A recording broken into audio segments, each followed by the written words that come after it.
Hey everyone, John from RCD. Thanks for joining me and welcome to a pre-flight review of the new Parkzone Sport Cub.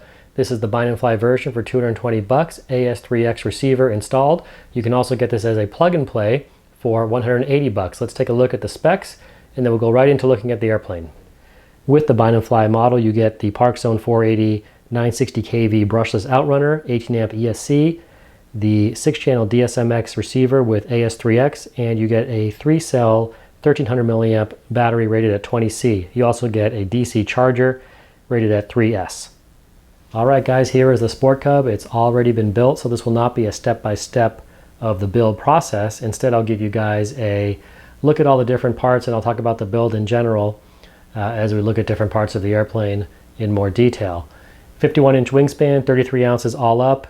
You can fly this in anything from a 1300 milliamp 3-cell up to a 2200 milliamp 3-cell, so you have a range of battery options. And let's go ahead and take a closer look at the different parts and I'll talk about the build. First step in the build is the landing gear. You have these nice Tundra tires, relatively hard material, so you might get some bounce on the landing.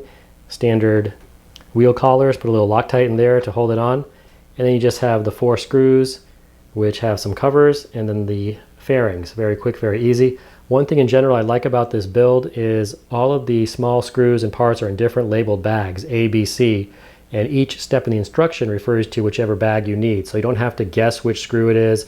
You don't have to get out a ruler and measure which screw it is. The bags just tell you which one it is, and it's very quick, makes it a lot easier. If you've built a lot of ARFs, you know that sometimes you have to measure the screws or just figure it out and guess which ones they mean because they don't come clearly labeled, but not the case here. So that's a nice feature. It makes it much easier, much quicker to build the model. I also just wanted to mention real quickly that the hardware for mounting floats is included with the model. The floats are sold separately. The next step is to build or assemble the tail. So the vertical stabilizer and rudder just fits in with the horizontal stabilizer and elevator. They just slide into place. And then you have 2 screws here and here, which lock everything together. That's it. 1 more screw for the tail wheel, and basically then you're done. At this point, I usually will bind the model to the transmitter, and I will also make sure all the servos are centered so I can start connecting things. So I went ahead and did that, and then came back and hooked up the push rods. And I didn't have to adjust anything on the clevis at all. I didn't have to lengthen it or shorten it. It actually just fit perfectly on the rudder and elevator, so that made that very quick and very easy. Before I move on to the wing, I'll just mention that the front of the model, the motor, spinner, prop, everything there is already assembled. You don't have to do anything at all. I would just make sure that everything is tight, there's no loose parts or anything there, so you don't have a problem when you first try and take off. If you do need to get into the motor, which you can see right in there, you have a single screw on each side of the cowl. You can take that off, and you can easily take off the spinner and prop if you need to get into that. But this is already all assembled, nothing to do in the front of the plane.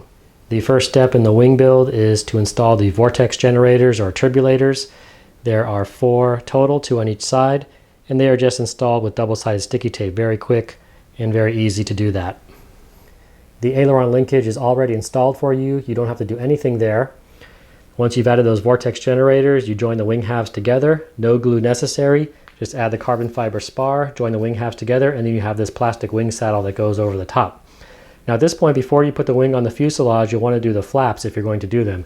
And I did do the flaps. For that you need a servo. They recommend a PKZ 1090C. That's a Parkzone servo. That servo does not come with the control arms, so you'll need to buy those separately. Just make sure you pick those up if you're in the store or ordering them, because of course you will need a arm for setting up the flaps. So I'll go ahead and take off the wing now. I'll show you the flap setup and the radio compartment. I took the wing bolts out so we can go ahead and lift the wing up. We can see the flap servo there with the linkage.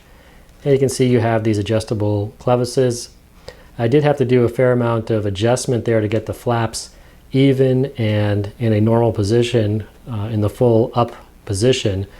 And it did require using the longer throw servo arm, which is now in a pretty extreme position there. It's not really ideal, but that was the only way to do it other than making a new linkage with a longer arm there that went to the servo, because it just barely made it. I had to have these clevises out almost as far as they go to get it to work. Make sure you use the little fuel tube stopper right there to secure things. So hopefully you can get an idea of how that looks, how that works. They do recommend the servo extension for the flaps, but as you can see, you can do it without it. It's a fairly tight fit. You can get that lead right into channel 6 on your receiver, and it will go together just like that. Double-sided sticky tape to mount the servo, and I think it's pretty solid, so it should work fine. To free up the flaps, you remove a small foam triangle, which is right here on the outboard side, and on the inboard side there is a small sliver that you need to cut, and once you do that, the flap will be free and movable. And the final step in the build is to install these plastic wing struts, which are relatively flexible. You do have a slot in all of the attachment points, so you can kind of adjust them to get them as straight as possible, but they are relatively flexible and typically will have a little bit of a bend in them. All right, let's go ahead and take the model outside, get some shots of it taxiing around, check out the flaps, and then we'll be just about done.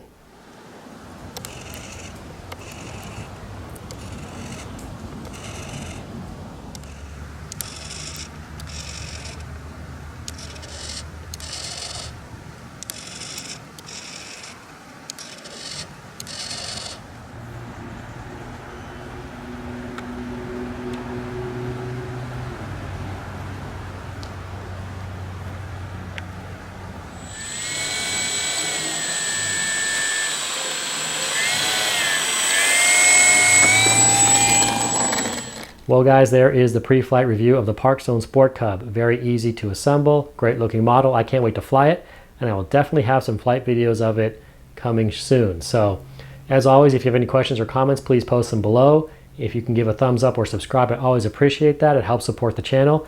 And I just want to mention that we are getting, not real close, but getting closer to 2,000 subscribers. And I've decided that that's a nice milestone. At the 2,000 subscriber mark, I'll be doing a nice giveaway of some nice prizes. So stay tuned for that. And as always, I will see you flying next time. Bye-bye.